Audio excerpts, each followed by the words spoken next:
I'm from Singapore. Dermatologist, dermatological surgeon. I specialize in skin cancers and also in hair loss.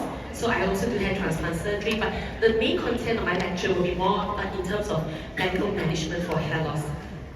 So in the content of lecture, we will be going through basically the common types of non-scarring alopecia in men and women, for which is the most relevant to most of us, conventional up-to-date management of male and female pattern hair loss, hair loss basically with regards to chondroglycan follicular atrophy, the glycobiology of the human hair follicle, which is not so commonly understood by most of us, understanding the hair follicle behavior, and then how do we then position a supplement like Norquin in our clinical practice, as well as some clinical photos of before and after treatment.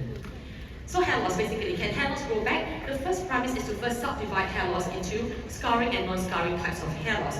Now, the purpose of this lecture, we'll be covering more non-scarring alopecia, and Norquin, which is a supplement we will be covering, will be very useful in the management of this category of patients. And scarring alopecia is a different ballgame altogether. So that's what you see in scarring alopecia, be it from lichen planopilaris, frontal fibrosing alopecia, morphea, scleroderma. These are areas of burnt out scars, and there is no way that you can medically restore this unless you are looking at maybe stopping the progression of scarring alopecia, and then maybe downstream considering a hair transplantation when stable. So the three most common types of non-scarring alopecia, which all of us should be most familiar with, will be male pattern hair loss, female pattern hair loss, as well as telogen effluvium. So this is the background. Basically, AGA, or androgenetic alopecia, is the overarching term we use to describe female pattern hair loss and male pattern hair loss. It is a very common problem affecting most of us in our lifetime, both men and women. It's just a matter of onset time and age. There is significant negative psychological impact, and medical treatments that are well established include topical oral minoxidil, oral finasteride, dutasteride, spironolactone, and of course PHE blockers like Propecia, which is finasteride, and also low-level laser therapy.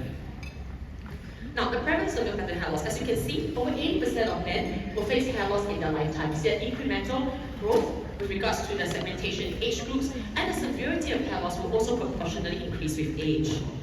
Now, in men, most commonly, as we know, there's an M-shaped recession. We can also have a very vertex predominant pattern, and this is what we call male pattern hair loss because it typically follows a classical progression.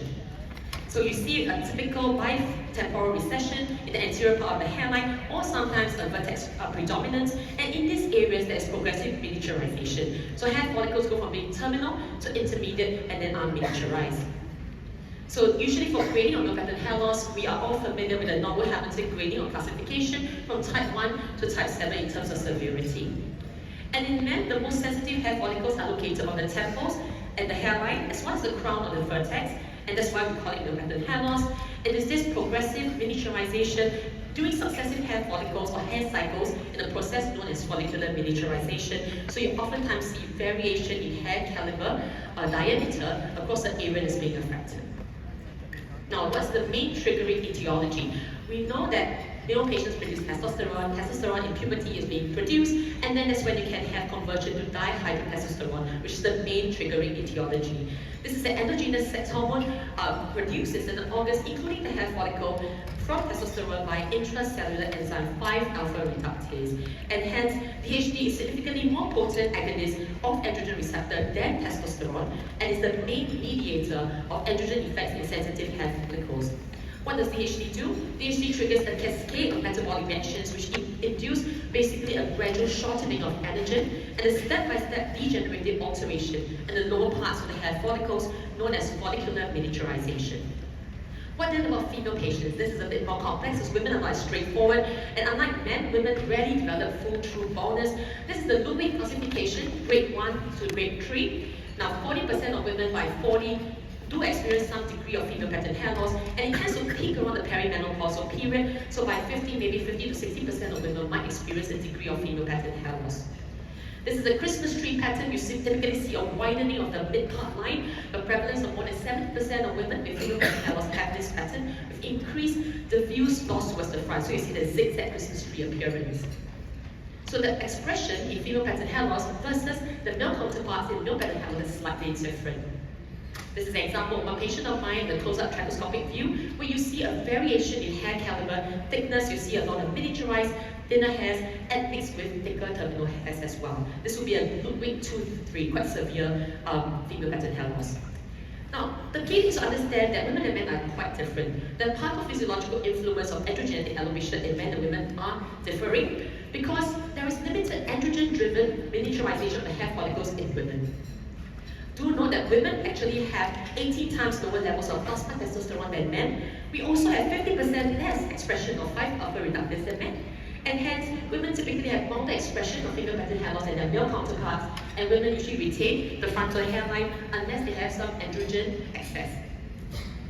What about the third type of non-scarring alopecia? This is again very, very common. This is telogen effluvium. It can be either acute or chronic, where it can start at any age with a sudden increase in hair loss, and there is basically maintenance of the frontal hair density, but you just see increase in the hair shedding rate.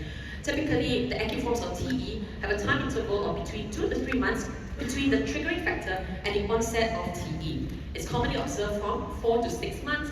It can happen from things like post-dengue infection, post-COVID infection. Chronic forms of TE will have shedding periods of longer than 6 months, especially if the triggering factor is persistent or multiple and can last more than 1 to 2 years. So with androgen-telogen ratio, typically 90% to 10% on all of us, if we are in an episode of TE, this ratio will change. So instead of having 90% of hairs at any one point in time in androgen cycle, this can decrease to 80% and then 20% telogen, 70% and then 30% telogen. So that's what we mean by telogen effluvium. What are the common triggers? Surgery, psychological trauma, stress, infections, drastic weight loss. You will see 10 kilograms in two months. You will then see increase in hair shedding rate from like the second and third month post weight loss. Now, what is the conventional up-to-date management of female pattern hair loss and male pattern hair loss before we lead into how the supplements can help? So basically, it's a conventional treatments. We're all familiar with topical minoxidil, 2% or 5% once or twice a day. Same thing in females, we also use 2%, and then second line, we increase it to 5%. Spironolactone in women, and then of course in male patients with finasteride, dutasteride, low-level light treatment. Fast forward to today, this is the current I've updated this slide, basically for current treatment options for male pattern hair loss and female pattern hair loss. You can see there's a lot more options now, even topical latanoprost. You could get oral minoxidil, you could compound dutasteride in a solution, compound finasteride in a solution, and of course there's microneedling, exosomes are the new wave, mesotherapy, platelet-rich plasma in some countries that allow that. So coming to conventional treatment options, there's finasteride, very well established, type 2 5-alpha reductase inhibitor under different brand names, such as Propecia, for example, and can also be delivered in topical solution for patients who do not want to take it orally. Main problem is loss of libido. Same with dutasteride, is a double DHT blocker. This is primarily inhibiting type 1 and type 2 5-alpha reductase inhibitors, hence more potent than finasteride. But again, this is actually used off-label. It's usually used more for prostate hypertrophy. Because dutasteride has a longer half-life than finasteride, it can be dosed at a lower frequency at every other day or even 3 times a week. But there's potentially also greater risk of loss of libido or sexual dysfunction than oral finasteride. That's the main sort of consideration that patients have in taking this orally for a longer period of time. Minoxidil, usually commonly available in solution form or foam form. Main concern will be irritation with topical application. Sometimes you get headaches, scalp dermatitis, and sometimes there may also be localized hypertrichosis down the forehead, headaches and giddiness. Now, main concern will be adherence. Any topical solution, main concern will be application. How do you spray on the scalp or get it all over the hairs? Or is there going to be any scalp irritation with long-term use? And also people typically drop off and not consistent with application. However, minoxidil can also be given orally between dosages of 0.5 milligram in women to up to 2.5 or even up to 5 mg in very rare instances in male patients. However, of course, with a higher dosage, the risk of hypertrichosis will increase as well, and this is contraindicated in patients with heart failure. Spironolactone, this is also used in female pattern hair, orally administered, may actually help if there's more androgen sensitivity. It's basically a potassium-sparing diuretic, commonly sold under the name aldactone. Adjuvant therapies, we all talk about vitamins. So basically people like to take biotin, other vitamins as well. Again, I do not believe in empiric supplementation of vitamins because unless you are found to be deficient, giving extra supranormal doses of biotin is not going to help you, right? So there's also other options like low-level laser treatment. You can see you can use a cap, you can use a helmet, you can use the in-clinic laser machine, which I have as well. And then let's talk about something that's less commonly known, proteoglycan follicular atrophy. So what are follicular proteoglycans? Basically, for normal cyclical hair growth, specific proteoglycans need to be present at certain concentrations in and around the hair follicle for optimal modulation. And there are optimal thresholds at which these proteoglycans are able to exhibit or exert their modulatory effects effectively. What happens when there's increased shedding and poor regrowth? There actually can be a reduction basically in protoglycan levels in male pattern hair loss, female pattern hair loss, and telogen effluent. This is what we observed in multiple studies. So protoglycan follicle atrophy is a condition where a wasting away of selected protoglycans from the dermal papilla, inner outer root sheath occurs, coupled with diminishing actual production by the body, and basically follicles are prematurely induced into the telogen phase. And what happens if the protoglycan levels fall below the specific threshold needed for normal modulation of hair follicle growth is that the hair follicle goes into a state of what we call follicular hypoglycemia, or FSG for short. It is this insufficient concentration of protoglycans that prevent the activation and modulation of the complex process of hair follicle growth. This is a hidden pathology, it's not often talked about. We always talk about testosterone, androgen, etc. But you must understand that the protein matrix is also a very important part in the cell biology. So it's basically follicular hypoglycemia, we define as a decline relative amount of protoglycans per cell during the anagen phase or the growth phase that occurs in alopecia affected follicles. And the end result will be the declined ability of fibroblasts to synthesize extracellular matrix components. This can either be the primary pathology or can be secondary to the action of other etiological factors like inflammation or endocrine hormones. Now, you know that androgens actually downregulate the expression of certain protoglycan genes through their androgen receptive elements located on regulatory sequences. So the versican gene, for example, versican is a significant proteoglycan that we'll talk about later, actually has androgen receptor elements located on the regulatory sequence, and androgens can actually downregulate the expression and production of versican. It is a decreased expression of key protoglycans that impedes the ability of the activity of pro-androgen pathways, gives rise to poor androgen regrowth. So what you can see is that both intrinsic and extrinsic etiological factors lead to follicular cell pathway dysfunction, a reduced cellular protoglycan synthesis, and then follicular hypoglycemia. And this continues on and on in a vicious cycle as the hair follicles subsequently shorten the anagen phase and go into progressive miniaturization. So in male pattern hair loss, DHT primarily targets the proteoglycan-rich dermal papilla. Shrinkage of this extracellular matrix volume is a major contributor to what we see physically as a miniaturization process of the dermal papilla. In female pattern hair loss, this is a gradual process with scalp hairs experiencing a slow rate of protoglycan atrophy over several years, and in TE, there's a sudden depletion of protoglycans due to a trigger. This PFA spreads rapidly across the scalp with excessive hair shedding as the consequence. So we can see here that the decorin, versican, and syndican in the colored blue, these are basically indicated across the hair bulb. You can see that the healthy normal growing follicle is like juicy and big. And then with a dysregulated follicle, you can see with the early stages of hypoglycemia, there is progressive reduction in the surrounding extracellular matrix from the proteoglycans.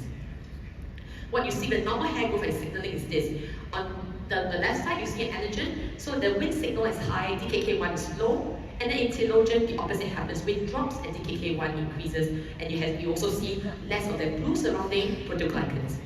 You can see here with protoglycan follicular atrophy in TE and female pattern hair loss, with progressive anagen telogen cycling, you see progressive depletion of the protoglycan matrix and progressive miniaturization as well.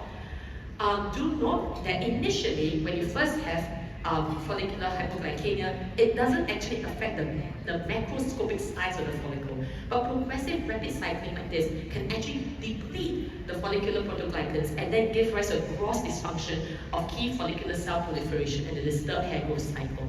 And there will then be subsequently less reversible structural decay seen. So this is in male pattern hair loss with progressive time and poor treatment. You will see a reduction in the anagen phase, and you'll see progressive miniaturization or hypertrophy and production of venous hairs. So the importance of addressing PFA for male pattern hair loss, female pattern hair loss, and TE is this. It is critical that PFA is addressed in the correct clinical manner with a therapeutic approach to restore the key proteoglycans concentrations back into the follicle for a number of reasons. We want to first induce hair follicles back into anagen, very vital in TE. We want to optimize and readjust the length of individual cycles of the hair growth cycle. We want to ensure that we actually reduce miniaturization of the hair follicle, which occurs when you prematurely induce telogen.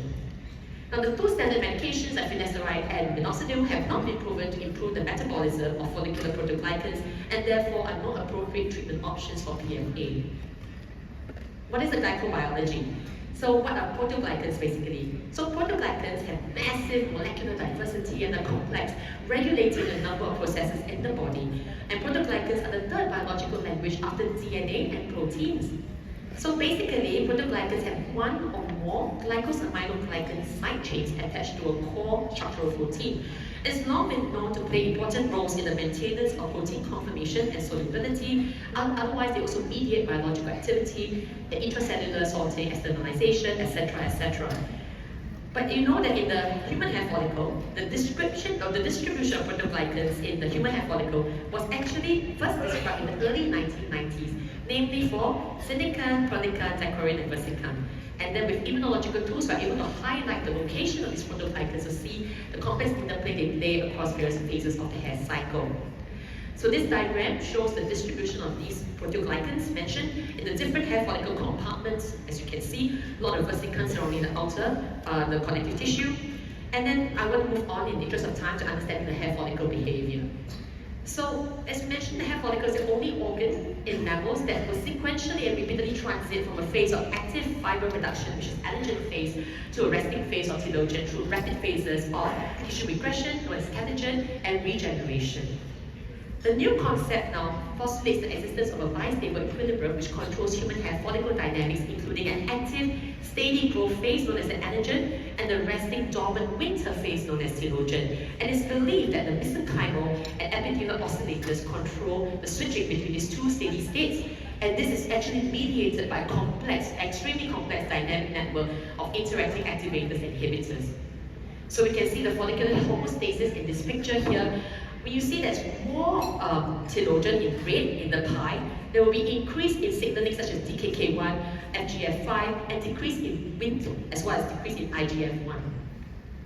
So you can see here that when you have a group of anagen inducers that are a greater amount compared to the catagen inducers, you would then induce better homeostatic control and better anagen induction. So basically, the number of signaling pathways that actually impact the hair follicle, namely hormones, prostaglandins, cytokines, growth factors, they all modulate the active steady state of the hair follicle, so it's really quite complex.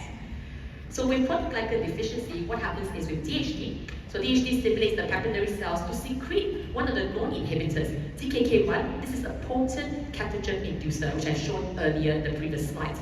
And also an inhibitor of Wnt beta-catenin signaling pathway, which is an inducer of anagen. As such, protoglycan deficiency also inhibits the anagen phase by inhibiting Wnt and beta-catenin signaling pathways. Specific protoglycans and sulfated glycans are essential parts of the Wnt signaling pathway, and the degradation results in significant loss of Wnt activity. See again, negative and positive effects, which we want to try to, of course, improve the positive impacts. So, protoglycans again are a large class of intra and extracellular macromolecules, and they regulate several key cellular processes in the hair follicle by binding to the receptor tyrosine kinases and modifying the downstream signaling pathways. Now, the hair follicle, again, in conclusion, is the only organ that sequentially and rapidly transits between active fiber production of anagen down to resting phase in telogen through the phases of tissue regression and regeneration. And this is very complex. So the functional roles are this. So protoglycans are part of the periodic size and morphology transformation of the hair follicle. So you see more protoglycans in anagen and a depletion in catagen and telogen phase. So the functional roles are summarized here. Basically, I want to talk about energy induction. So via activation of growth factors, via stimulation of cell proliferation, specific protoglycans possess a direct anagen-inducing effect. With regards to anagen maintenance, because of modulation and support of fibrinogenesis and a range of anti-apoptotic properties, is able to support the activity of stem cells and keep the hair's in growth cycle. And finally, there is also an anti-inflammation phase. Basically, protoglycans form an effective barrier around the follicle, reducing the expression of inflammatory mediators and then inhibiting adhesion of leukocytes. Hence, I do think it plays a vital role even in patients with inflammatory scalp diseases like alopecia areata, autoimmune processes. They can also play a vital role as well as a supportive supplement. So you see here, protoglycans surround the hair matrix. These are selected protoglycan research papers. There are many. I pulled it out because in the interest of time in a short presentation. Versican is associated with anagen growth.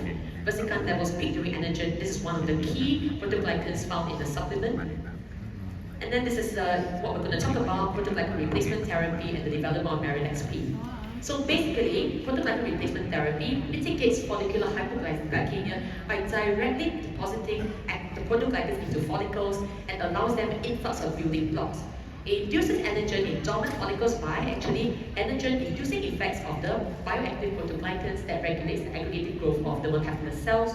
It supports anabolic activities during anagen by actually modulating activity of key metabolic pathways. It prevents premature catagen initiation with its anti-apoptotic effects on proteoglycans like suppressing TGF-beta dependent apoptosis. It also can reverse hair miniaturization to some extent by improving the function of fibroblasts and stem cells. So basically, in conclusion, pharmacomedical research has identified that proteoglycans control multiple and intricate pathways of hair follicle growth and has formulated a leading effective naturally derived proteoglycan replacement therapy complex for hair follicle growth known as the patented MarinXP. So hair growth induction with MarinXP, it induces hair growth at the cellular level.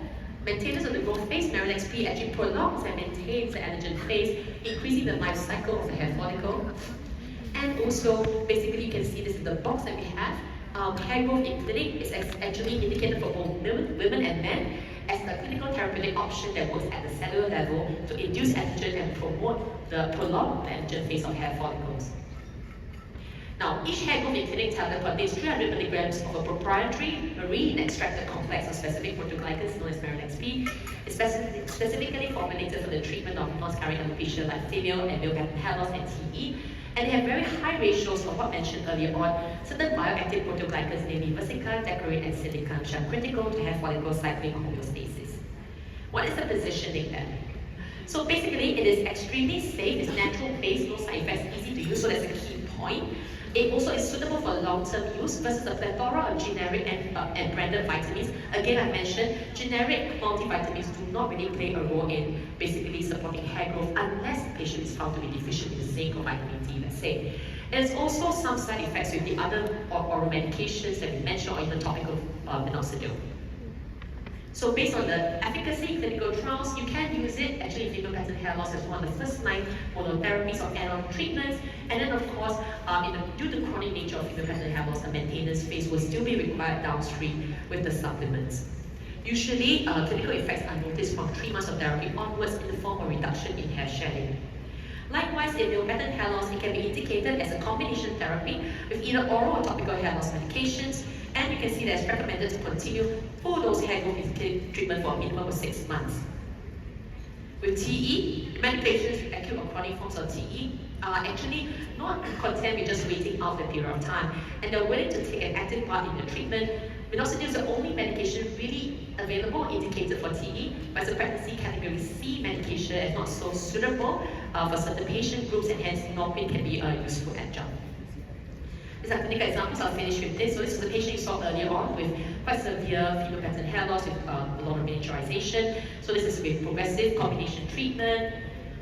So she's basically a 45-year-old with Lie-Lewis-3 female pattern hair loss. We treated combination therapy, including norpin, which will help actually her long-standing female pattern hair loss in terms of follicle reversal. Like treatments, spironolactone, topical minoxidil combination. Another example of a younger patient with quite severe female pattern hair loss. This is basically a 25-year-old with concurrent polycystic ovarian syndrome, androgen excess. So I put her on OCPs like Diane-35, spironolactone, also Osmond norquin, and topical minoxidil with progesterone. This is another male hair loss patient, also quite severe, 49 years old. Basically does not want any DHT blockers orally, so only on topical minoxidil with finasteride foam and norquin as well, some microneedling and also home light therapy. This is another female patient. She's got postpartum TE with multiple sequential pregnancies every 2 years for 5 children. So a lot of postpartum TE in progressive miniaturization. Allergic to spironolactone, eczema background, can't tolerate topical minoxidil, so I placed her on norquin, finasteride, and minoxidil with good results. Female pattern hair loss with also prior small hair transplant to the part line. This patient has a lot of problems, multinodular goiter, hysterectomy for endometriosis, and then she basically menopause as well and has stage 1 breast CA. So no hormones for her, basically minoxidil to testosterone combination, spironolactone, norquin as well, and oral minoxidil.